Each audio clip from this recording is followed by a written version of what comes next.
be back here with Naama, and I know you all are just as excited as I am to be here tonight to hear what she's done in the past year since she left Toledo. We've taken some of your questions, we've taken some questions from some of her teammates, and some questions that we thought that you all would be interested in, and we hope that this conversation just flows and answers everybody's questions about what has Naama been doing for the past year.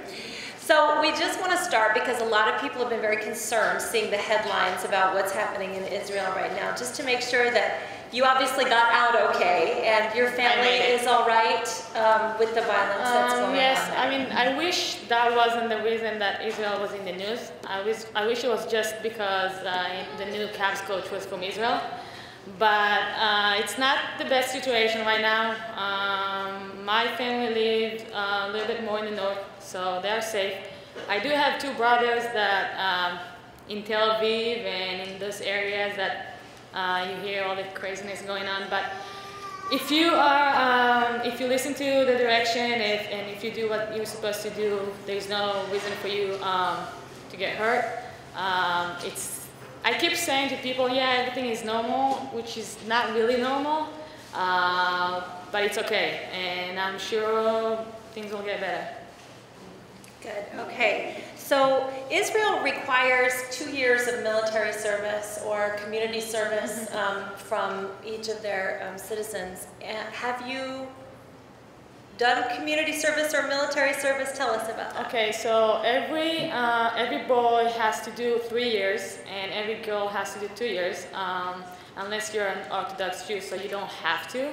But then most of them, like my two of my sisters, they just did 2 years of different national service. They worked with high school kids that couldn't really stay at home from different reasons.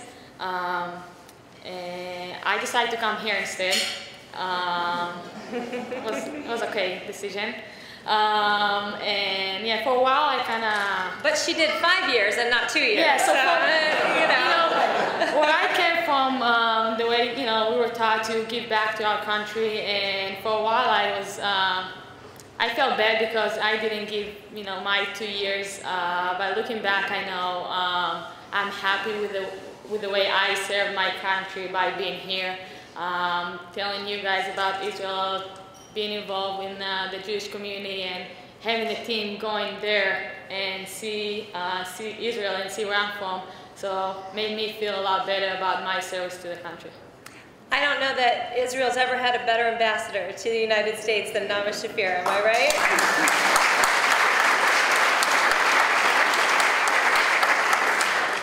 Well, what most of you probably know by now is that Naama has taken her talents to the next level, and she is a professional basketball player now in Israel, which is really exciting.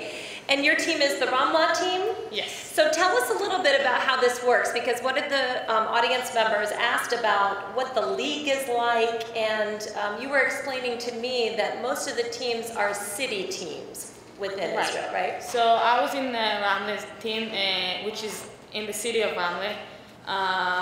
We have 10 teams in the league from different cities. It's the first division in Israel. Every team has 3 Americans. Some of them are playing in WNBA, some of them played in WNBA in the past. So it's a pretty good league, really competitive. It was really challenging for me. And it helped you keep your English up too, right? Yes. The coach had to speak English because of the 3 Americans, so I had to keep it, I didn't forget too much. That was one of my big things. I wondered when she came back if it would all just come naturally back to her, and she said, yeah, I've been speaking it with my American teammates, so it's been great. Okay, and so you have a league of how many teams? 10. This year, one of the teams didn't make it, so we had 9, but usually 10 teams in the league. And how many games in your season? We play each team twice, and then the first 6 make it to the upper playoff. So we play each team one more time, and then the team that finished, the first 4 teams, they make it to the semifinal. So then you start a series of the best out of 5. If you make it to the final series of best out of 5. Also, during that time, that's for the regular season, you play for the championship, and also during that time, you also play for the cup. People have been asking me, I know everybody's confused, you saw me, happy about winning the cup, and then hearing that we lost in the finals. I understand it's a little bit confusing. So it's just two different competitions. We play for the cup. If you win, you continue. If you lose, you're done. So we won the cup, and we lost the championship in the final. But they won the cup from the team they lost the championship to. So, so it made up a little bit, right? Yeah, the Ashdod team. Mm-hmm. Okay, and talk about the transition from going from college to pro. Is that hard for you? It is. It's not easy because it's just different. Being here, you play like with the same teammates. Some people graduate and you have new, but it's a family, same coaches for the most part. You're part of something that continue for years. And going back home, it's every year it's a new coach, new teammates. Some of the teams you start with that coach and finish with a different one. They cut players, so it's not that family atmosphere that I had here. So that's one of the things that were different. Also here, you don't have a choice. You have to go and lift weights. You have practice. You have to work hard. If not, you won't be on the team. And Coach Kolov is laughing. I don't know why. Back home, it's professional, so it's up to you. Yes, we have practice, but it's up to you if you're gonna wake up and go shoot, get more shots up. It's up to you if you're gonna lift weights. It's up to you. So that was here. I had no choice. I, met with my coaches about my goals and how I can improve, and there it was just up to me, and I had to do it on my own.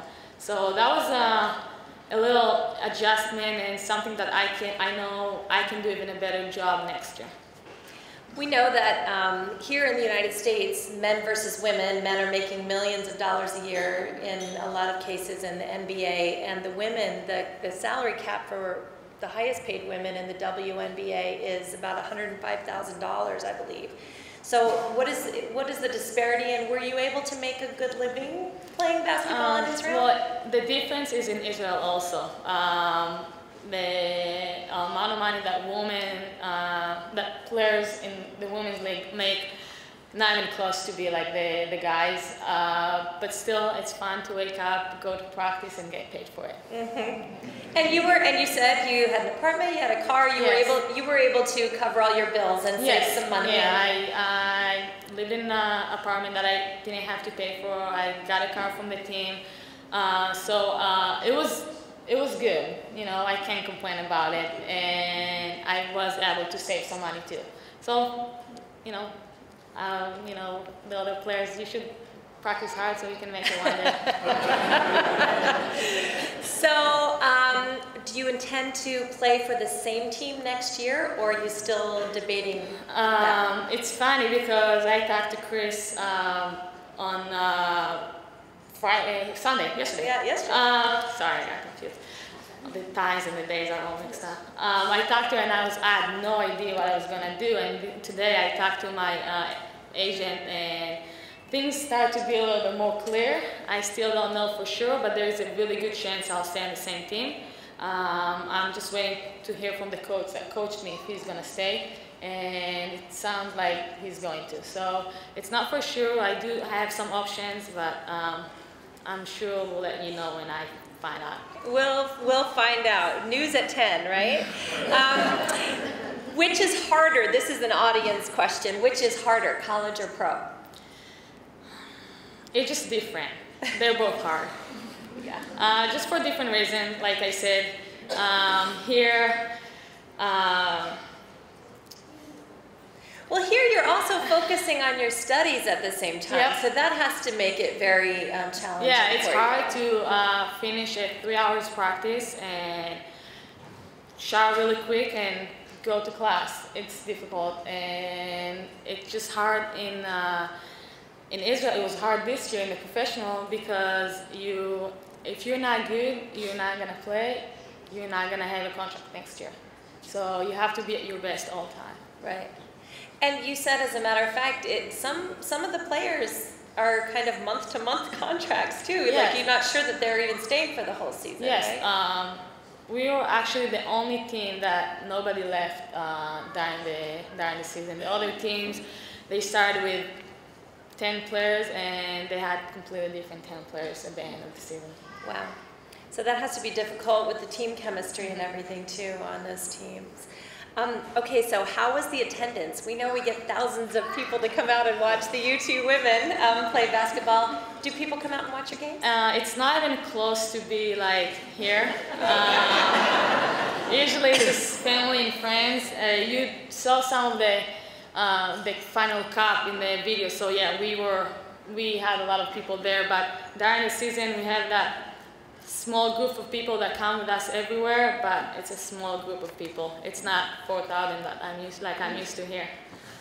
We need, yes, a big plane to take everybody over for a couple of weeks and come cheer Naama and her teammates on. But the good thing for you is that your family was able to come and watch your games. Were they able to come to all of them? They tried to make most of them. They couldn't make all of them, but they did come for, I want to say like 80% of them. Yeah, it's an hour and 15 minutes away from home. And the other games around the same time. So yes, they did make most of them. Well, and we talked a little bit about how, you know, the girls here will travel. They have to take planes, or they'll drive on a bus for, you know, really long hours to try to make it to their next game. But for you, that wasn't the case. It's just hour and a half drive wherever you have to go to play, right? Actually, even less. Most of the games are about 20 minutes, 40 minutes, and you know, if we get crazy, it's like an hour away. Yeah. But Israel is small, and yeah, so it was nice not to pack my pillow and get on the bus for 3 or 4 hours drive. It was just 30 minutes away. Do you drive yourself, or do you all go together as a team on a bus? We do have a bus, but most of us just go with our cars. I used to go eat with my family after, so I most of the time drove by myself. Right. Good. Okay, so what is it that you enjoy most about being home? I mean, you were here for 5 years, and now you're kind of settling back into your life in Israel. First, I enjoyed not having school. So that was fun.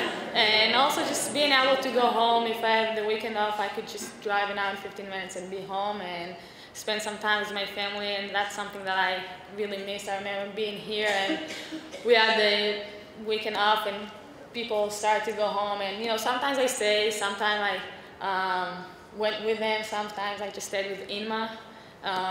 You know, it was okay, but that's something that I really like about being home. Right. Did you miss anything about Toledo? Nah. Yeah, I missed. She said, hopefully. I missed everything about Toledo. Just being here with all of you guys, playing at Savage. Just my life here as a whole. I just missed it a lot. It was a wonderful experience for you it was. here. What was the first thing you wanted to do when the plane landed and you got to Toledo? Just to see as many people as I could. Just to say hi to them, give them a big hug, and yeah, spend some time with them.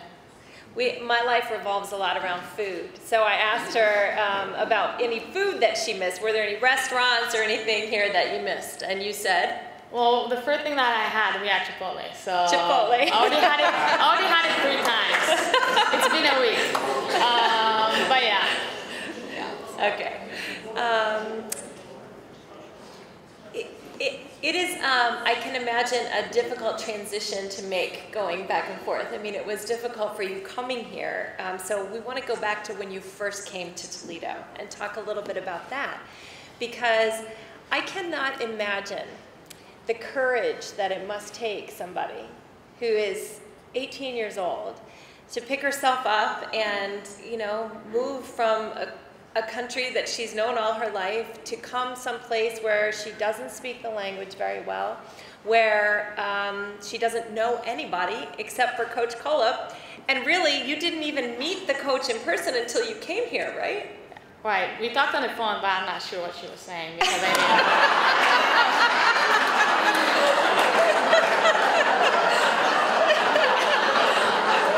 That was before the 5 years, so yeah. So we talked on the phone, and I don't know if I just didn't know what I was going for. I didn't really worry. I was like, I'm just gonna do it. What was it that made you say, I'm gonna do it? I just knew I had this opportunity now or never, and I didn't want to miss out. I didn't want to have that feeling a year after, oh, I wish I could do it now, because after you play professional, you're not allowed to play in college here.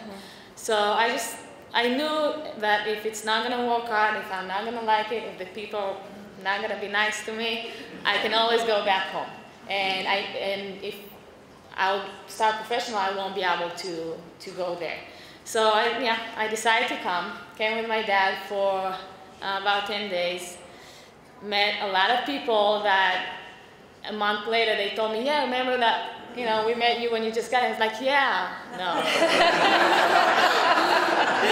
So I don't really remember everything that happened that month. I think I just blocked it, just tried to put it and not remember it. But I remember telling my dad, I'm just gonna try to survive the first months. And after that happened, I was like, I'm just gonna keep going until the season starts. So I'll see how the basketball is going. And then I was like, oh, that's pretty cool. I like it here. I'm gonna finish the year. And then I stayed for 5 years. So I'm happy I didn't give up because I was really close to. And yeah, I'm happy it all worked out. Well, think to yourself, it's challenging enough to come someplace and to have to worry about your interactions with people on a daily basis, but then to go into a classroom and have to take a class and a totally different language has to be completely challenging. So how did you overcome that educational challenge at first? First, they knew what classes to give me. They didn't give me the hardest one. They tried to have math, and the numbers are the same, and not to have too complicated classes. And also, I remember for a while, I went to the coach's offices for like 3 times a week just to do homework there. And they helped me a lot. The professors helped me a lot. And I think my first semester, I almost had a 4.0. I have no idea how. I didn't understand what was going on. So maybe that's better when you don't understand. You just, yeah.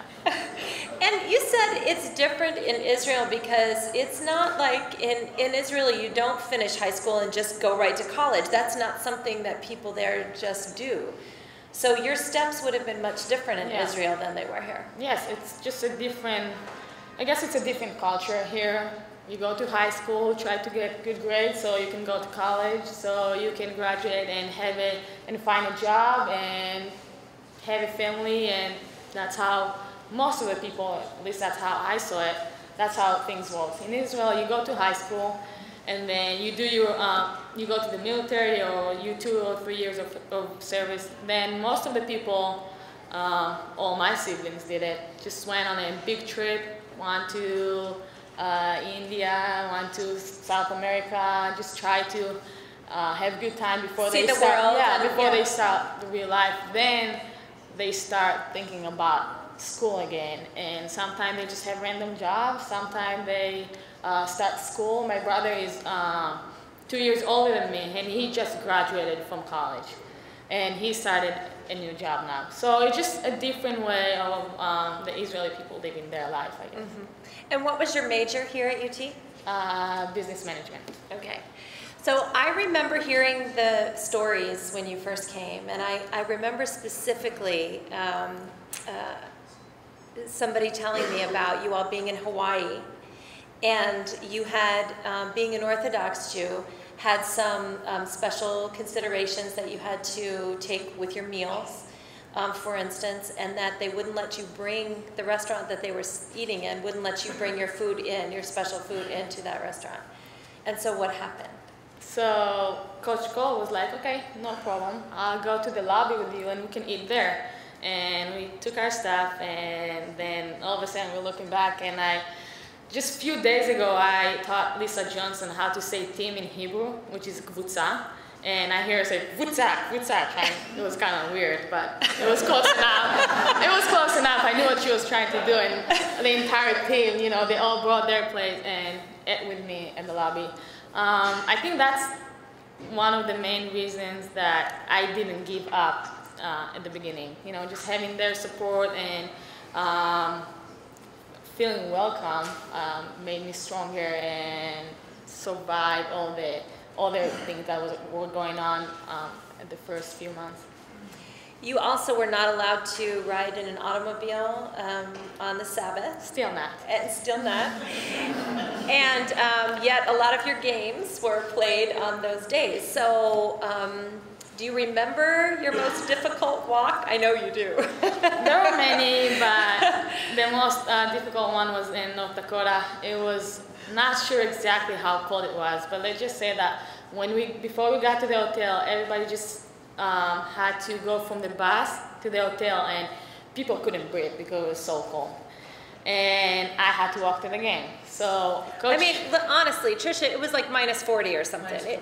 It was minus 47 degrees outside. I mean, serious cold. Yeah, it was freezing. So, and I had to walk to the game the next day. So I walked with Coach Schmidt. And it was how far? About a mile? She stayed at a different hotel. It was a mile away. Okay. Yeah, it was a mile away, but it took us about 30 minutes to get there. We walked for 10 minutes, stopped at the restaurant.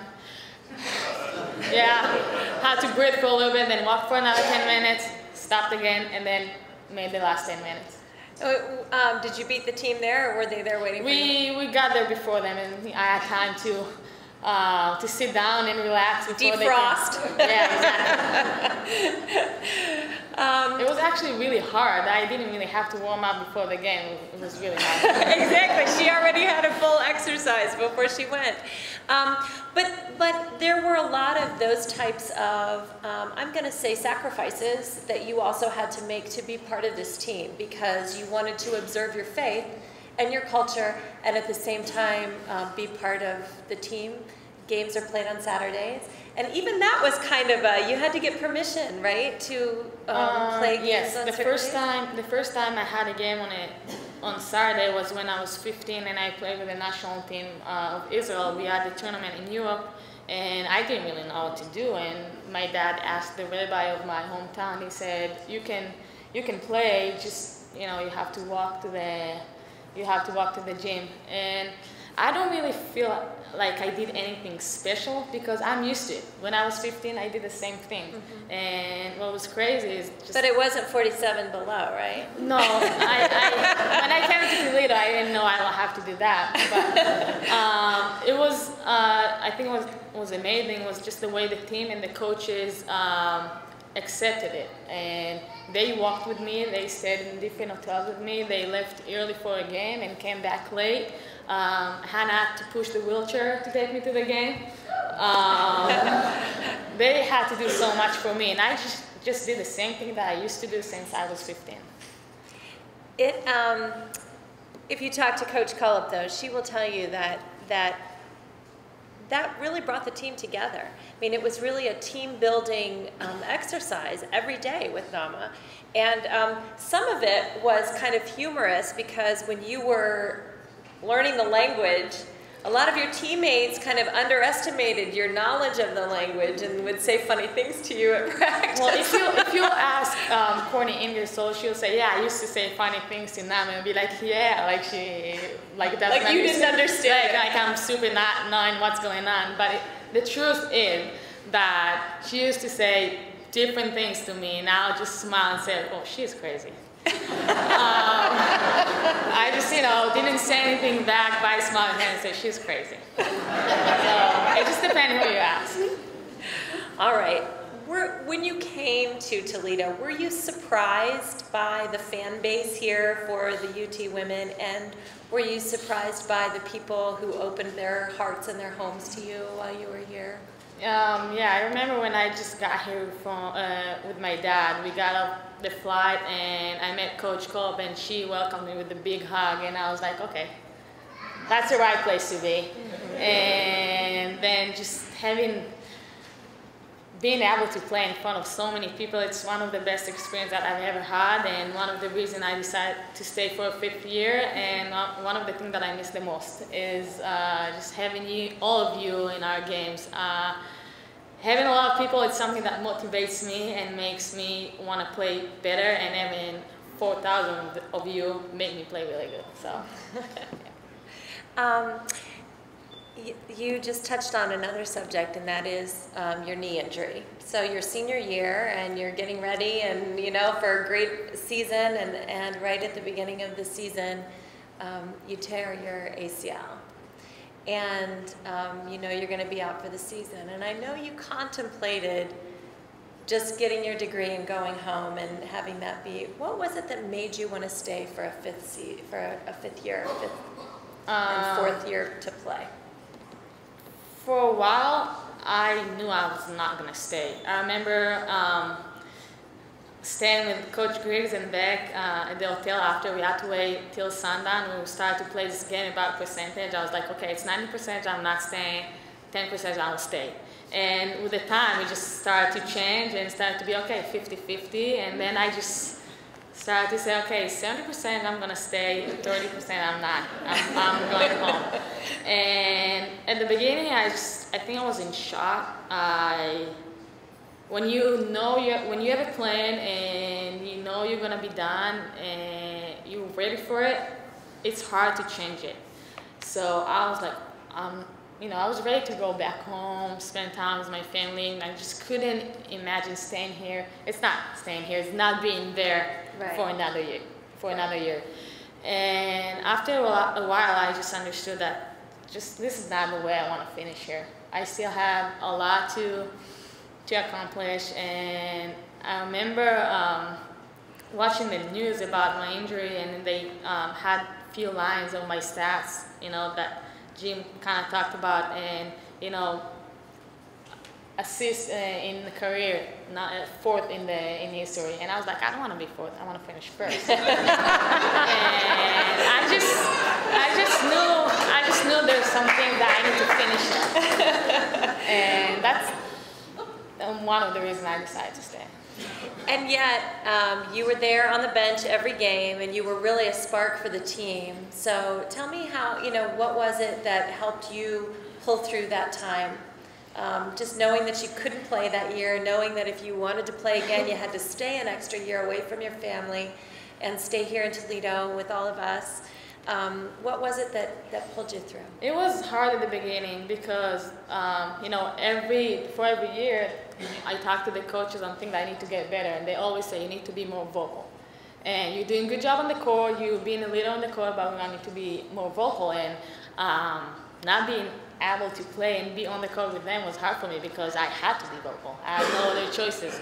I couldn't just show them and be a good example because of my knee. So that was really hard for me. I tried to do my best, tried to talk to them, tried to encourage them, still be part of the team as much as I could, but I just want to do rehab and get better so I can be on the court again. So that's how I was motivated. And I just want to play again, so I knew I had to work hard now. And aren't we glad she decided to stay here in Toledo for the next year?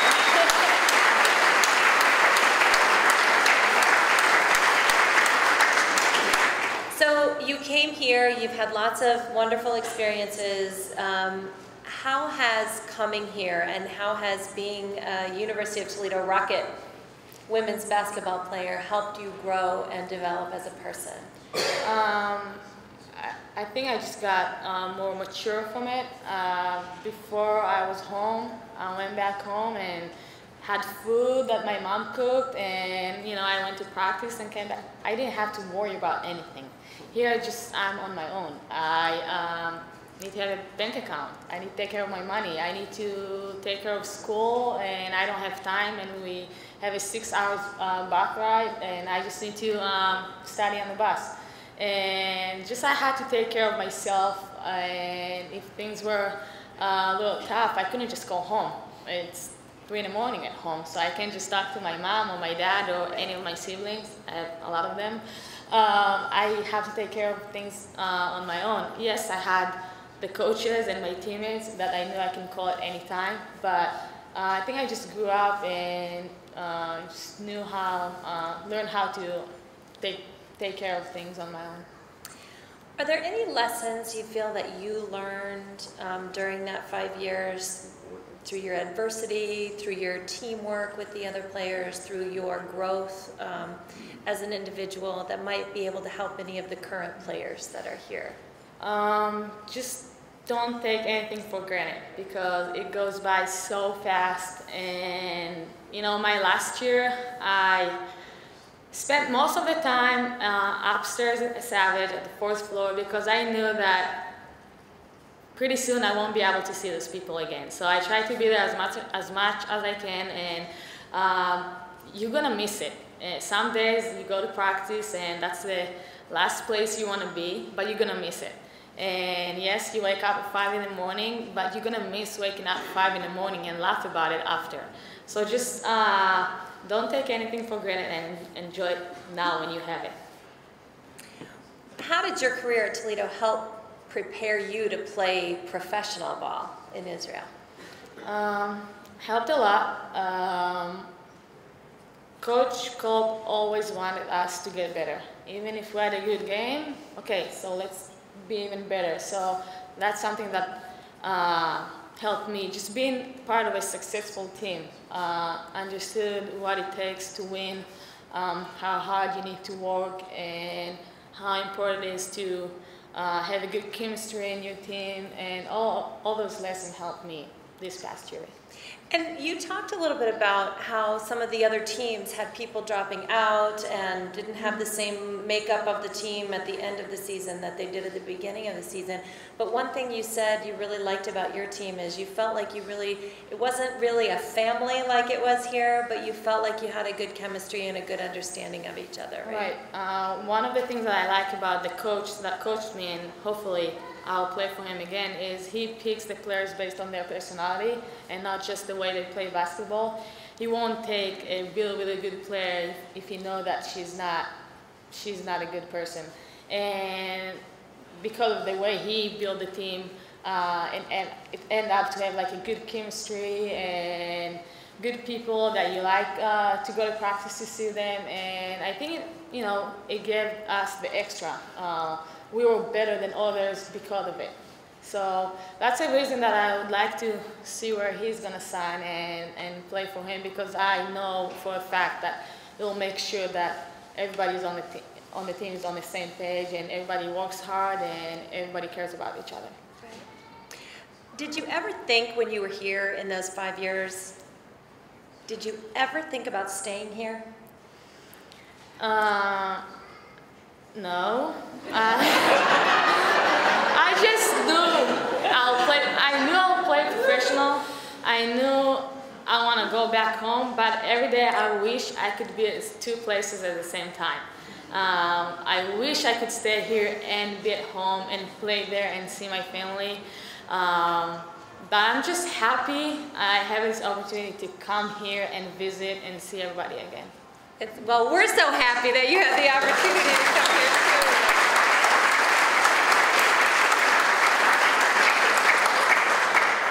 Can you share, can you remember some of your best moments on the court?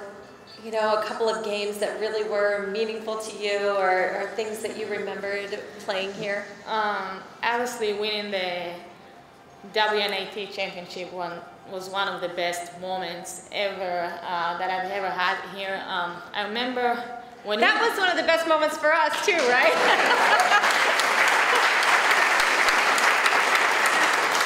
I remember when we just got in the WNAT, and usually people are still like upset about the MAC tournament and not winning that, and coach told us to look at the banner and said, I know that's not where we want it to be, but that's where we're at right now. And don't you think it would be so cool to have one of those that says maybe Final Four, WNT Final Four? And I was like, yeah, that would be really cool. And then we started to play and we started to win, and I remember thinking about it, like, you know, I don't just want to have Final Four there.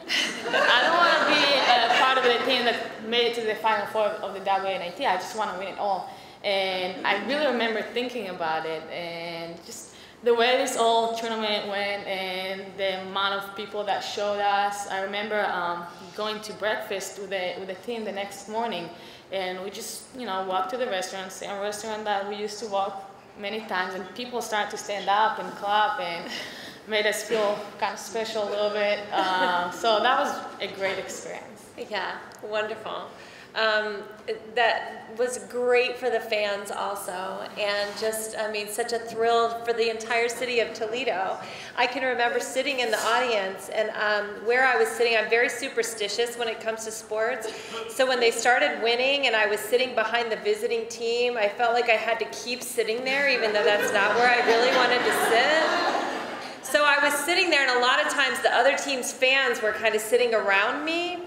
But I talked to several wives of coaches, wives of administrators that were there to watch the games, and they all said, how do you get this many people to your games here? They were all, I mean, coming from these huge schools, and they were so impressed with the University of Toledo.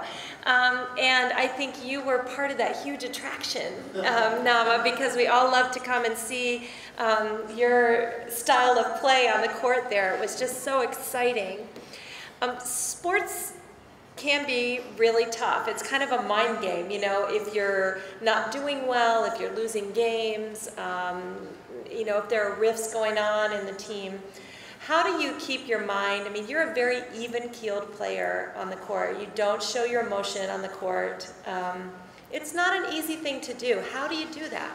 Well, when I was really younger, when I was, I don't know, like 10 years old, I used to cry every game. I used to go, and if we lost or if I just didn't like how I played, I used to cry, and then I'd go back home, and my two brothers used to make fun of me. Oh, did you cry again?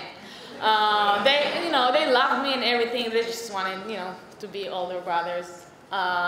So I had to stop crying. I had to, I can't just go back home and not cry, and you know, and cry, and, you know, they laugh at me. So I was like, okay, I'm not gonna cry because then they're gonna laugh at me. I'm not gonna cry because they're gonna make fun of me. So I think that's kind of how I started to be more tough, and it helped now. It helped, you know, in college. It helped now when I play professional. And it kind of helps you to focus maybe on what you are doing right and what you can do, because it can be very tough on you mentally. What were some of your favorite memories off the court here in Toledo? Well, obviously one of them, it wasn't here in Toledo, it was when the team came to Israel. It was just a great experience to have them there, show them that we are normal people. Yes, we're from Israel, we're not here, we're not Americans, but we're normal people. We have houses, we have beds, we eat pretty good food. I think they had a great meal when they came to my house. And also just spend time with them there, being able to show them the places that where I'm from, and the really pretty places in Israel. So that was really, really cool. Tell me just what it meant to you, what it meant to your family, to be able to take the team there and to be able to just see where you came from and how your lifestyle is. It was amazing. For a while, I didn't believe it will happen. I always used to say that Coach Kolb told me, I think during junior year, that, every 4 years we can take a trip to a different country, and I really want to go to Israel. I was like, wow, this is really cool. But, I was thinking, there's no way they'll come. They're not coming to Israel. I just couldn't picture it, couldn't see it happening. And then with the time, we started to raise money and have all those fundraisers. I was like, oh, this is really happening. We got all the money we needed, and they started to have plans and asked me to talk to some people and, pick places that I want to show them. And it was just really, really cool to have them back there, you know, like I said, show them where I'm from, and just have my family being able to watch us playing there and not just at 2 a.m. On their little computer screen. Yeah. Yeah, for sure. And it was a scary thing for a lot of the team members too, because many of them had never been out of Ohio, you know, except to play basketball, much less out of the country. So it was kind of scary, but really great team building. Like, what did you see? How did you see the team building happening when you went? I think it was really important because I remember coming. I wasn't even here before my freshman year. I wasn't even here for the summer. I came late to school, and I felt a little behind. Everybody already knew each other. They already knew where to go. I got lost on campus a few times. They knew where to go. They just felt comfortable there, and I think just having the trip before the school year and have like almost 2 weeks together, everybody like 24/7, have, you know, room with some of your teammates and just spend time together is really, really important, because then those are the people that you're gonna play and gonna have to trust on the court. So get to know them, know where they're from and what food they like to eat is really important too. Right. So we learned that Lucretia liked peanut butter. Yeah. Because she ate a lot of peanut butter. She did. She didn't really like some other places in Israel. It wasn't her taste. She used to some other things here. But as soon as she got to my house, I think she had enough food for the entire trip. So she asked me, "Now, can we take some to go?" Yeah, mom's home cooking was a really big hit. I want to ask Anna if she'll come up and talk with us just for a moment, because since we're talking about the team building and what it meant to the members of the team here to go to Israel, I think that's really important to hear from their perspective too. Whoops, I forgot I wasn't attached there. It's only been 4 months and I still forgot how to do it. Should I get on? Okay. I don't know. So, yeah, you just stand there next to Naama and just tell us what that trip meant to you, Anna, and what you learned from being able to go to Israel. Well, can I say something? Yeah. I remember talking to Anna on Facebook before the trip, and the thing that she asked me was like, "What kind of foods do you guys have there? Is it tasty?" She was so excited to try all this new food. it was cool. And can you seriously hear me? Or do I have to talk really Yeah, you have to talk close to it. Okay.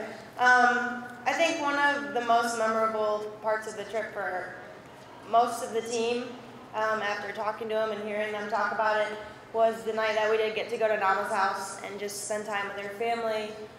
They cooked so much food for us, and I think that was just a special moment for the team, just because not only were we bonding amongst ourselves as our family, but we got to get a taste of Naama's family as well. So I think that was probably the highlight for me as far as the team building and things like that. And one thing that I learned that I still take away from today,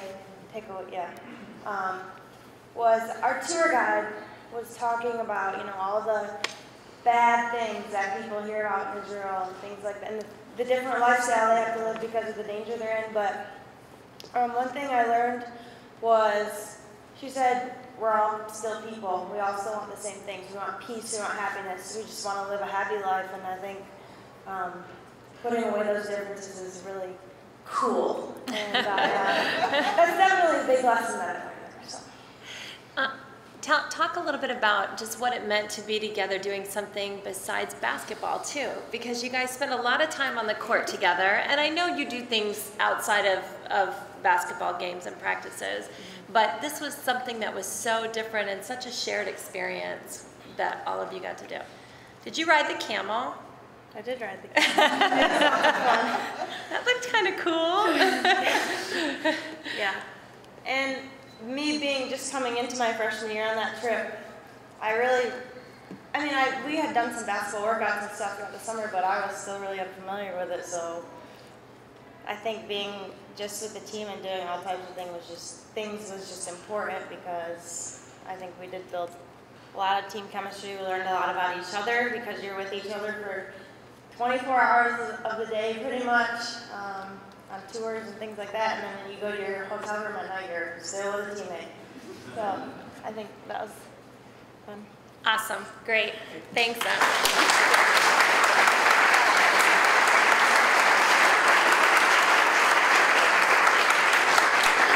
And we talked a little bit about Naama's ambassadorship, her unofficial ambassadorship here in Toledo, but also bringing the team over there and showing them a different culture and different lifestyle, and being able to share that and to understand the similarities that we all share, as she said, was a really big team building thing. And I want to ask Inma to come up for just a moment. Where'd you go, Inma? Come up, girl.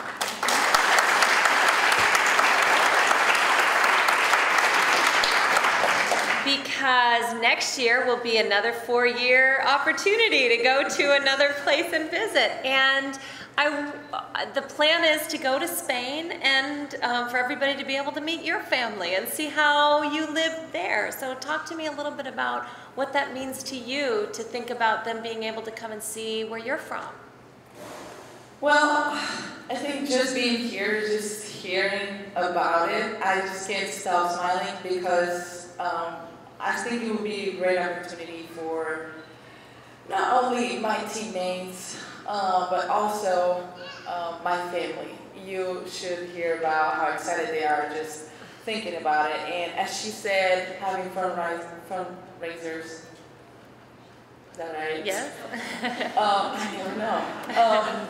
And you know, just planning everything is making me so excited. It's hard to believe, but it's getting closer, it's approaching. It's only like a year from now only, and it would mean the world to me if that was to happen. It really would. So. It has to be. I mean, we talked a little bit with Naama how difficult it was for her to come to a different country, a different culture, and you have had that same experience. I mean, you love it here, but it's hard to be away from your family and to be here like that. It definitely is. I love it here more than anybody, but still for me it's hard. I've been here for like a month already, and I already miss my family so much, and I still have until next May. And as she said, it's not the fact that I'm being here, that I'm staying here, but the fact that I'm not there with them, and that thought of being into places at the same time crosses my mind so many times. But I mean, obviously that's not possible, and it's hard. It's a lot of months away from home, away from your family, but I mean, we have fun here too. So great opportunity for Toledo to see Toledoans to be ambassadors, and for you all to be here and be ambassadors and sharing your culture too. So it'd be very exciting, and I hope a lot of you are thinking about how exciting it would be to be on that trip to go to Spain in a year from now. Thank you so much, Inma.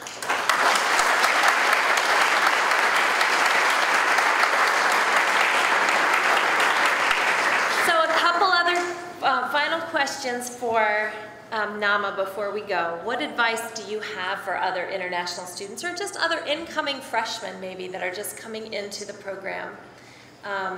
Okay, for just incoming freshmen, don't think all the time about, oh, I'm a freshman, I need to act like a freshman. I think one of the advantages that I had is I didn't even know what freshman means when I came here. I didn't know who were the other freshmen, who were seniors, who were juniors. I didn't know who played a lot before, who didn't play. So I just, when it came to basketball, I just played basketball like I'm one of the, like everybody else. And that's something that everybody should come in and think about. Okay, I'm a freshman. Freshmen usually don't get that much playing time, so it's okay. No, that's not okay. Just give your best and act like you're part of the team and do what you can do to help the team. And for the people from Spain and London and everywhere else, Canada. We're like a melting pot of awesomeness here at UT. It's great. I was afraid to make mistakes, so I didn't learn. I didn't want to ask questions because I wasn't sure if that's the way to ask it. I just didn't want to make mistakes, and for a while I was just stuck at the same place and couldn't improve my English, couldn't get to know my teammates better because I was scared to talk to them.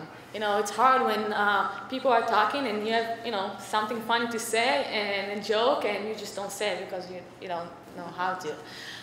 So don't be scared to make mistakes. And it's okay. They understand. You're from a different country.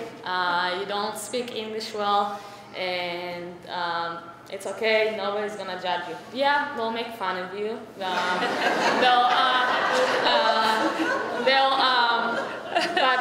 I hope that's what they used to tell me. That's because they love me.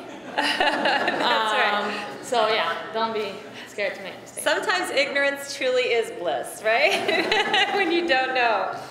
And then one final question that came from the audience also. Do you see yourself coaching basketball after you're finished playing? What is life after basketball look like for you? I'm not sure. Right now I'm just playing basketball, obviously. Gonna take it 1 year at a time, gonna continue to play as long as I enjoy it and I can. And about coaching, I love working with Aaron now, but about coaching a team, not sure if I can do it. I don't know if I have enough patience. It just makes you appreciate the coaches and their patience and how hard it is, because if somebody gonna make a mistake and I'm gonna try to correct it over and over and over, and we did it plenty of time, I'll be like, I quit, So maybe I'm not saying no, for sure no, but it's gonna be hard if I'm going to do it. That's for sure. Right. Okay. So right now we're just going to focus on playing. Are you eligible? Can you play on the the Olympic team for Israel? I wish we were in the Olympic. We're not good enough, but I did play. I finished the season in Ramle, the Israeli team, and then for almost 2 months I played for the national team this summer. Actually, since I was 15, the only summer that I didn't play for the national team was the summer I got hurt and I couldn't because of my knee. So it's been 9 years, I think. Are you a big star in Israel when you walk around? Does everybody know, like, oh, there's Naama? Not really. It's not women's basketball there. It's not a big deal like the team here. We won't be able to have an event like this. Yeah, the people that are interested in basketball and women's basketball, they all know you. There aren't that many good of a players. So if you make it to the national team, you are probably at the top and people know you. But it's not as big as here. You don't have a Dan Cummins putting highlights of you on every night? No, I don't. But you can come if you want to. One funny thing that Naama told me was when she came here to UT, she was replaced at home. Oh, you're talking about the dog? Yes. Yeah, we got a big dog at home. They got it after I left, not sure why. And they, I didn't meet him when he just got there, so we were just cool. We're not best friends. We say hi. It's not like completely ignore him, but I won't be like, hey, come. No, the family's crazy about the dog, and Naama's like they teach him tricks and stuff. It's cool. And they named him what? His name is Sofo, which is a basketball player that played in Israel. He's really big, and the dog is really big, and they thought it would be cool to name him after him. So, after a basketball player. So everybody here in Israel who know the player think it's hilarious. So, yeah. Okay, and then some inquiring minds also want to know, do you have a boyfriend? I do not have a boyfriend. Just a little piece of information in case anybody wants it out there. I know all of you have come to love this young lady just as much as I have, and have been excited to watch her play, and have been thrilled at everything that she has brought to the University of Toledo, the women's basketball team, and our city over the past 5 years. It's been an amazing time to have her here. We were so happy that she was able to come and spend a little while here. And you're actually here for 4 weeks, right? Right. Okay, so we have a calendar out front. People can sign up for dinners with Naama. You either have to buy or provide. No, I'm kidding. She has a lot of time she's looking forward to spending with her friends and adopted family here in Toledo. We have loved you. We are so happy that you're here, and you know, Naama, that you will always have a home here in Toledo, Ohio. Thank you. Naama Shafir.